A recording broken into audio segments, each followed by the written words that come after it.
नमस्ते जी। 365 बुकनेस चैनल में आपका बहुत बहुत स्वागत है। The power of your subconscious mind पुस्तक का आज अध्याय नंबर 17 अक्षमा के लिए अवचेतन मन का प्रयोग कैसे करें। जीवन किसी के साथ भेदभाव नहीं करता है। ईश्वर जीवन है और यह जीवन सिद्धांत इस पल भी आपके भीतर प्रवाहित हो रहा है जब आप इन शब्दों को पढ़ रहे हैं और इन पर विचार कर रहे हैं। ईश्वर आपके द्वारा सद्भाव, शांति, सुंदरता, खुशी और प्रचुरता में व्यक्त होना पसंद करता है। इसे ईश्वर की इच्छा या जीवन की प्रवृत्ति कहा जाता है। अगर आप इस आंतरिक जीवन प्रवाह के खिलाफ अपने मस्तिष्क में अवरोध बना लेते हैं तो यह भावनात्मक बाधा आपके अवचेतन मन को बहुत दुविधा में डाल देगी और हर तरह की नकारात्मक स्थितियां उत्पन्न कर देगी। ईश्वर का दुनिया की दुखी या अराजक परिस्थितियों से कोई लेना देना नहीं है। ये स्थितियां तो हमारी ही नकारात्मक और विध्वंसात्मक सोच का नतीजा है। इसलिए अपनी मुश्किल या बीमारी के लिए ईश्वर पर दोष मढ़ना एक गंभीर गलती है। कई लोग मानव जाति के पाप, बीमारी और कष्ट के लिए ईश्वर की आलोचना करके या ईश्वर पर आरोप लगाकर जीवन प्रवाह के विरुद्ध आदतन मानसिक अवरोध बना लेते हैं। बाकी लोग अपने दुख दर्द, प्रियजनों की मृत्यु, व्यक्तिगत दुखों और दुर्घटनाओं के लिए ईश्वर पर दोष मढ़ते हैं। वे ईश्वर पर गुस्सा होते हैं और उसे ही अपने दुख के लिए जिम्मेदार मानते हैं। जब तक लोग ईश्वर के बारे में इस तरह की नकारात्मक अवधारणाएं रखेंगे तब तक उनका अवचेतन मन इन नकारात्मक चीज़ों को साकार करता रहेगा। वे यह नहीं समझ पाते हैं कि वे ही खुद को सजा दे रहे हैं। उन्हें सच देखना होगा, आत्मनिर्भर बनना होगा और किसी भी बाहरी व्यक्ति या शक्ति के प्रति निंदा, द्वेष और क्रोध को त्यागना होगा, वरना वे सेहतमंद, खुश या रचनात्मक गतिविधि में अग्रणी नहीं बन सकते। जब ये लोग अपने दिलो दिमाग में प्रेम पूर्ण ईश्वर की कल्पना करने लगते हैं, जब वे यकीन करने लगते हैं कि ईश्वर प्रेम पूर्ण पिता है जो उनकी देखभाल करता है, उनका मार्गदर्शन करता है, उन्हें शक्ति देता है, तो ईश्वर या जीवन सिद्धांत के बारे में यह विश्वास तथा अवधारणा उनके अवचेतन मन में उतर जाती है और वे असंख्य तरीकों से धन्य हो जाएंगे। जीवन आपको हमेशा अक्षमा करता है। जीवन सिद्धांत में अक्षमा का असीमित खजाना है। जब आप अपनी उंगली काट लेते हैं तो यह आपको अक्षमा कर देता है। आपके भीतर की अवचेतन बुद्धिमत्ता तत्काल इसकी मरम्मत के लिए सक्रिय हो जाती है। नई कोशिकाएं घाव के ऊपर पुल बना देती हैं। अगर आपको कोई संक्रामक रोग हो जाता है तो जीवन आपको अक्षमा कर देता है और आक्रामक विषाणुओं को मिटाने में तत्काल जुट जाता है। अगर आप अपना हाथ जला लेते हैं तो जीवन सिद्धांत फफोलों और जलन को कम करता है तथा आपको नई त्वचा, उत्तक और कोशिकाएं देता है। जीवन आपके खिलाफ कोई बैर नहीं रखता है, यह हमेशा आपको अक्षमा करता रहता है। जीवन आपको सेहत, स्फूर्ति, सद्भाव और शांति देता रहता है, बशर्ते आप प्रकृति के साथ सामंजस्य में सोचकर सहयोग करें। नकारात्मक, आहत करने वाली यादें, कटुता और दुर्भावना आपके भीतर के जीवन सिद्धांत के मुक्त प्रवाह को रोक देती है। अपने अपराध बोध से मुक्ति पाएं। हैरियट जी रोज ऑफिस में देर रात तक काम करती थी। वह अक्सर आधी रात के बाद जब घर लौट पाती थी, वह उम्मीद करती थी उसके वरिष्ठ अधिकारी और सहकर्मी उसकी मेहनत की दाद दे देंगे। लेकिन ऐसा कुछ नहीं होता था। चूंकि वह आमतौर पर अकेली ही इतनी देर तक ऑफिस में रुकती थी, इसलिए बाकी कर्मचारियों को तो उसकी असामान्य निष्ठा का पता भी नहीं था। इसी दौरान उसका पारिवारिक जीवन गंभीर मुश्किल में पड़ गया। उसके पति और 2 बेटे उसे पहचानना ही भूल गए। जब उसके छोटे बेटे की लिटिल लीग टीम ने स्थानीय मैच जीत लिया तो हैरियट ने मैच तो देखे ही नहीं बल्कि यह पूछना भी भूल गई कि कौन जीता। स्थिति तब और भी गंभीर हो गई जब हैरियट के डॉक्टर ने उसे चेतावनी दे दी कि उसका हाई ब्लड प्रेशर खतरनाक रूप से बढ़ रहा था। जब हैरियट के पति ने उसे कह दिया कि वह तलाक लेना चाहता है तो वह मेरे पास आई। मैंने उससे पूछा कि उसके पति को अपने जीवन से बाहर क्यों कर दिया और अपने बेटों में इतनी कम दिलचस्पी क्यों लेती हैं। पहले तो उसने कहा कि उसे नौकरी बनाए रखने के लिए इतनी कड़ी मेहनत करनी पड़ती है। लेकिन जब मैंने पूछा कि क्या उसके सहकर्मी भी उसके जितना ही समय देते हैं तो उसने माना कि उसकी कंपनी के बाकी लोग सामान्य घंटे काम करते थे और वे काम में उससे ज़्यादा माहिर भी नहीं थे। मैंने पूछा कि वह इतनी मेहनत से काम क्यों कर रही थी। तुम्हारे मन में कोई चीज़ तुम्हें खाए जा रही है। मैंने उससे कहा, अगर ऐसा नहीं होता तो तुम इस तरह से काम नहीं करती। तुम खुद को किसी चीज़ के लिए सजा दे रही हो। कुछ देर तक उसने इस सुझाव का प्रतिरोध किया। वह कहती रही कि उसकी काम की आदतें सामान्य थी, बाकी लोग आलसी थे। बहरहाल आखिर उसने स्वीकार किया कि उसके मन में एक गहरा अपराध बोध था। 15 साल पहले उसके पिता की मौत के बाद वह उनकी जायदाद की एग्जीक्यूटर थी। उसने जानबूझकर अपने छोटे भाई का बहुत सारा पैसा रोक लिया था। तुमने ऐसा क्यों किया? मैंने पूछा। क्या लालच के कारण? बिल्कुल नहीं, उसने जवाब दिया। मेरा भाई, देखिए, वह नशे की समस्या से बुरी तरह ग्रस्त था। मैं जानती थी कि अगर मैंने उसे पैसा दिया तो क्या होगा। मैंने खुद से कहा कि मैं इसे उसके लिए बचा कर रख लूँगी और उसके ठीक हो जाने पर उसे दे दूँगी। और मैंने आगे पूछा। हैरियट ने गहरी सांस ली। ऐसा कभी नहीं हो पाया। उसने खुद को मार डाला। शायद उसने ऐसा जानबूझकर नहीं किया था, लेकिन बात वही थी। तब वह सिर्फ 26 साल का था। मैं सोचती रहती हूँ, अगर मैंने वह पैसा उसे दे दिया होता तो क्या होता। शायद वह इससे किसी सुधार गृह में जाकर अपना इलाज करवा सकता था। अब वह अब भी जिंदा हो सकता था। मेरी गलती से उसकी मौत हुई है।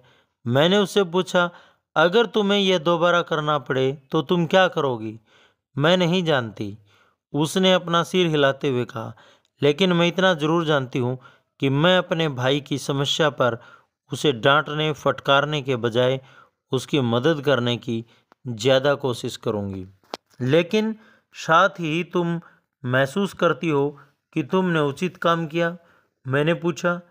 क्या तुम्हें महसूस हुआ कि तुम सही काम कर रही थी? बिल्कुल, उसने मुझसे कहा। लेकिन अब मुझे यकीन हो गया है कि मैं गलत थी। वह पैसा मेरा नहीं था। तो अब तुम वह काम नहीं करोगी? नहीं, मैं नहीं करूँगी, उसने जवाब दिया। उसका चेहरा सख्त हो गया, लेकिन उससे कोई फर्क नहीं पड़ता। मुझे उस काम के लिए कभी माफ़ नहीं किया जा सकता। मैंने अपने इकलौते भाई का पैसा चुराया है और वह मर गया है। यह सही है कि ईश्वर मुझे सज़ा दे रहा है। मैं इसी काबिल हूँ। मैंने उसे समझाया कि ईश्वर उसे सज़ा नहीं दे रहा है, वह खुद को सज़ा दे रही है। अगर आप जीवन के नियमों का दुरुपयोग करते हैं तो आपको उसी अनुसार कष्ट उठाना पड़ेगा। अगर आप बिजली के खुले तार पर हाथ रखेंगे तो आपको झटका लगेगा। प्रकृति की शक्तियाँ बुरी नहीं हैं, यह तो आपके प्रयोग से तय होता है कि उनका प्रभाव अच्छा पड़ता है या बुरा। बिजली बुरी नहीं है, यह तो इस बात पर निर्भर करता है कि आप इसका इस्तेमाल अपने घर को रोशन करने के लिए करते हैं या किसी को प्राणघातक झटका देने के लिए। इकलौता पाप नियम का अज्ञान है और इकलौती सजा इस नियम के दुरुपयोग की स्वतः प्रतिक्रिया है। अगर आप रसायन शास्त्र के सिद्धांतों का दुरुपयोग करें तो अपने घर में विस्फोट करके उसे तबाह कर सकते हैं। अगर आप अपना हाथ किसी पटिये पर मारें तो हाथ से खून निकल सकता है। गलती पटिये की नहीं है, गलती तो आपकी ही है, आपने इसका दुरुपयोग किया। अंततः मैंने हैरियट को एहसास दिला दिया कि ईश्वर किसी को सजा नहीं देता है। उसका सारा कष्ट उसके नकारात्मक और विध्वंसात्मक सोच पर अवचेतन मन की प्रतिक्रिया के कारण था। उसे अक्षमा की जरूरत थी, लेकिन माफ का सच्चा अर्थ खुद को अक्षमा करना है। अक्षमा अपने विचारों को सामंजस्य के दैवी नियम के तारतम्य में लाना है। आत्मनिंदा को नरक, बंधन और सीमाएं कहा जाता है। अक्षमा को स्वर्ग, सामंजस्य और शांति कहा जाता है। अपराध बोध और निंदा, आत्मनिंदा का बोझ उसके दिमाग में उतर गया और वह पूरी तरह ठीक हो गई। अगली बार जब उसने जांच करवाई तो उसका ब्लड प्रेशर सामान्य निकला। स्पष्टीकरण ही इलाज था। एक हत्यारे ने खुद को माफ करना सीखा।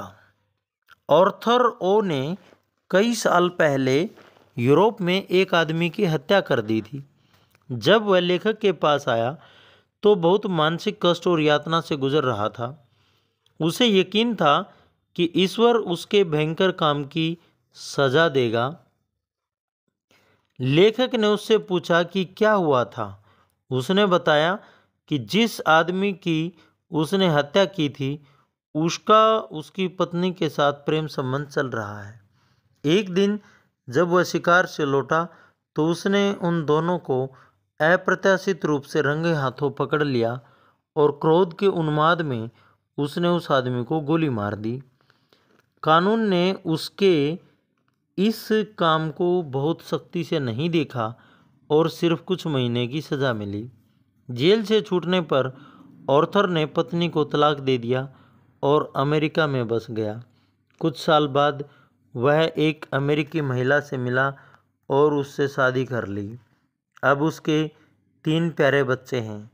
उसने सफल करियर बना लिया है जहां वह कई लोगों की मदद करने की स्थिति में है। उसके सहयोगी उसे पसंद करते हैं और उसका सम्मान करते हैं। बहरहाल इनमें से किसी भी चीज़ से उसे शांति नहीं मिल रही थी।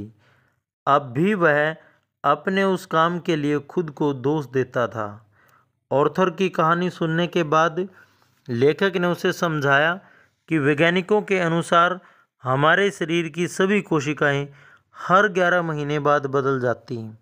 इसलिए शारीरिक और मनोवैज्ञानिक रूप से अब वह वही व्यक्ति नहीं था जिसने हत्या की थी। उसे तो बदले हुए कई साल हो चुके थे। यही नहीं, उसने खुद को मानसिक और आध्यात्मिक रूप से भी बदल लिया था। अब वह मानवता के प्रति प्रेम और सद्भाव से भरा था। जिस व्यक्ति ने वर्षों पहले वह अपराध किया था वह तो मानसिक और आध्यात्मिक रूप से कभी का मर चुका है। खुद को अक्षमा न करके आर्थर एक निरपराध व्यक्ति को सजा दे रहा था। इस स्पष्टीकरण का उस पर गहरा प्रभाव पड़ा। उसे ऐसा लगा जैसे उसके दिमाग से बहुत भारी बोझ हट गया हो। उसे बाइबल की सच्चाई के आंतरिक महत्व का पहली बार एहसास हुआ। वो क्या थी आंतरिक सच्चाई?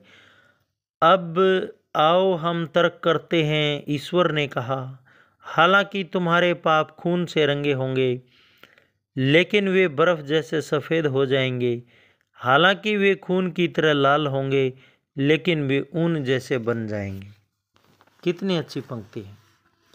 आलोचना आपकी सहमति के बिना आपको चोट नहीं पहुंचा सकती। रेसोना के नाम की एक स्कूल टीचर लेखक के एक भाषण के बारे में लेखक के पास आई। उसने बताया कि हाल ही में उसे एक भाषण देना पड़ा। भाषण के बाद उसकी एक साथी स्कूल टीचर ने उसे एक आलोचना भरी चिट्ठी भेजी। उसमें लिखा था कि रेमोना बहुत जल्दबाजी में बोली थी, कुछ शब्द खा गई थी और उसकी आवाज़ सुनाई नहीं दे रही थी। उसका वाक्य गठन कमज़ोर था तथा उसकी बात सारगर्भित नहीं थी। इससे रेमोना आहत और नाराज हो गई। वह अपनी आलोचक से द्वेष करने लगी और स्कूल में उससे दूर दूर रहने लगी। जब लेखक ने रेमोना से सवाल किया तो उसने अंततः स्वीकार किया कि आलोचना दरअसल सही थी। उसे वयस्क श्रोताओं के सामने बोलने का कोई अनुभव नहीं था। वह भाषण देने से पहले घबरा रही थी और बाद में वह खुश थी कि उसने यह काम कर दिखाया था। यही कारण था कि वह अपनी साथी टीचर की आलोचना से इतनी आहत हुई थी। यह तो ऐसा था जैसे किसी नन्हे बच्चे को इस बात पर डांटा जा रहा हो कि वह ज़्यादा तेज़ नहीं दौड़ा, जबकि उसके लिए सिर्फ चलना ही अद्भुत काम था। हमारी बातचीत के बाद रेमोना ने पाया कि उसकी पहली प्रतिक्रिया बचकानी थी।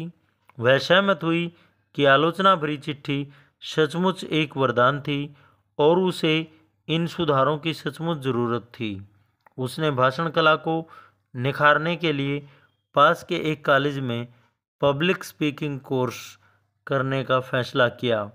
इस बीच उसने चिट्ठी लिखने वाली टीचर को उसकी दिलचस्पी और जानकारी के लिए धन्यवाद दिया।